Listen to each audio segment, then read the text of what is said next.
श्रावण मास में व्रत रखना सबसे श्रेष्ठ माना गया है। ये पाप को मिटाने वाला और मनोकामना की पूर्ति करने वाला महीना है। सिर्फ सोमवार ही नहीं, पूरे श्रावण महीने में निराहारी या फलाहारी रहने की हिदायत दी गई है। श्रावण माह से चतुर्मास की शुरुआत होती है। इस माह से व्रत रखने के दिन शुरू होते हैं जो 4 महीने तक चलते हैं। जो व्यक्ति चतुर्मास में खान पान का अच्छे से ध्यान रखकर चतुर्मास का पालन कर लेता है, उसके जीवन में कभी भी किसी भी प्रकार का रोग और शोक नहीं होता। लेकिन जो लोग व्रत नहीं रख सकते, वे कम से कम सोमवार को तो रख ही सकते हैं, क्योंकि श्रावण के सोमवार महत्वपूर्ण होते हैं। इस माह में प्रत्येक हिंदू का कर्तव्य है कि वह व्रत रखे और नियमों का पालन करे। यदि वो ऐसा नहीं करता है तो वो जीवन में संकटों से घिरा रहेगा और ये भी माना जाएगा कि उसे हिंदू धर्म की परवाह ही नहीं। यदि वो गंभीर रोग से ग्रस्त है, कमजोर है या किसी विशेष यात्रा पर है, तब ऐसे में व्रत नहीं रखना क्षमा योग्य है। वैसे संकल्प पूर्वक किए गए कर्म को व्रत कहते हैं। किसी उद्देश्य की प्राप्ति के लिए दिन भर के लिए अन्न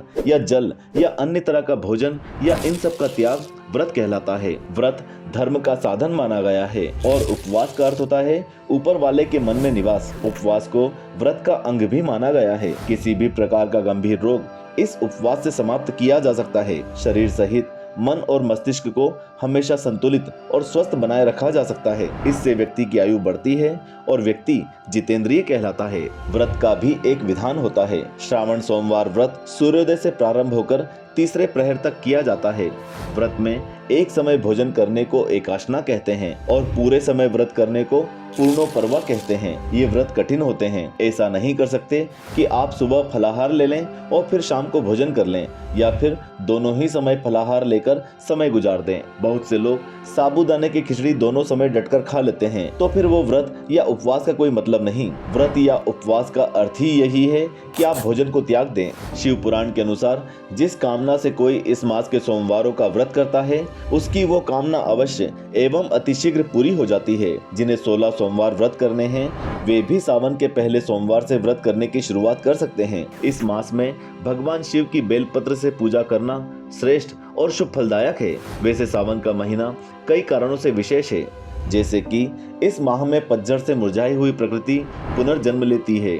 लाखों करोड़ों वनस्पतियों, कीट पतंगों आदि का जन्म होता है। अन्न और जल में भी जीवाणुओं की संख्या बढ़ जाती है, जिनमें से कई तो रोग पैदा करने वाले होते हैं। ऐसे में उबला और छना हुआ जल ग्रहण करना चाहिए। साथ ही व्रत रखकर कुछ अच्छा ग्रहण करना चाहिए। श्रावण माह से वर्षा ऋतु का प्रारंभ होता है। प्रकृति में जीवेशना बढ़ती है। मनुष्य के शरीर में भी परिवर्तन होता है। चारों ओर हरियाली छा जाती है। ऐसे में यदि किसी पौधे को पोषक तत्व मिलेंगे तो वो अच्छे से पनप पाएगा, और यदि उसके ऊपर किसी जीवाणु का कब्जा हो गया तो जीवाणु उसे खा जाएंगे। इसी तरह मनुष्य यदि इस मौसम में खुद के शरीर का ध्यान रखते हुए उसे जरूरी रस, पौष्टिक तत्व आदि दे, तो उसका शरीर नया जीवन और यौवन प्राप्त करता है। इसके अलावा साल का सबसे पवित्र महीना सावन को ही माना जाता है। ऐसा माना जाता है कि इस महीने में प्रत्येक दिन भक्ति भाव के लिए होता है। जिस भी भगवान को आप मानते हैं, आप उसकी पूरे मन से आराधना कर सकते हैं। लेकिन सावन के महीने में विशेषकर भगवान शिव,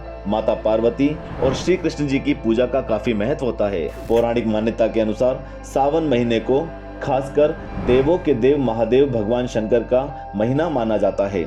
इस संबंध में एक पौराणिक कथा है कि जब सनत कुमारों ने महादेव से उन्हें सावन महीना प्रिय होने का कारण पूछा, तो महादेव भगवान शिव ने बताया कि जब देवी सती ने पिता दक्ष के घर में योग शक्ति से शरीर त्याग किया था, उससे पहले देवी सती ने महादेव को हर जन्म में पति के रूप में पाने का प्रण किया था। अपने दूसरे जन्म में देवी सती ने पार्वती के नाम से हिमाचल और रानी मैना के घर में पुत्री के रूप में जन्म लिया। पार्वती ने युवा अवस्था में सावन महीने में निराहार रहकर कठोर व्रत किया और उन्हें प्रसन्न कर विवाह किया, जिसके बाद से ही महादेव के लिए महीना विशेष हो गया। श्रावण मास में व्रत रखना सबसे श्रेष्ठ है।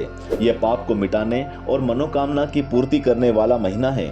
सावन ही नहीं, सोमवार ही नहीं, पूरे श्रावण माह में निराहारी या फलाहारी होना चाहिए। श्रावण मास से चतुर्मास की शुरुआत होती है। इस माह से व्रत रखने के दिन शुरू होते हैं जो 4 महीने तक चलते हैं। जो व्यक्ति चतुर्मास में खान पान का अच्छे से ध्यान रखकर चतुर्मास का पालन कर लेता है, उसके जीवन में कभी भी किसी भी प्रकार का रोग और शोक नहीं होता। जो व्रत नहीं रख सकते, वे कम से कम सोमवार को तो रखें ही।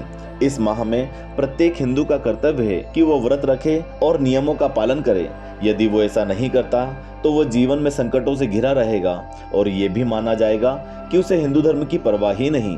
यदि वो गंभीर रोग से ग्रस्त है, कमजोर है या किसी विशेष यात्रा पर है, तब ऐसे में व्रत नहीं रखना क्षमा योग्य है।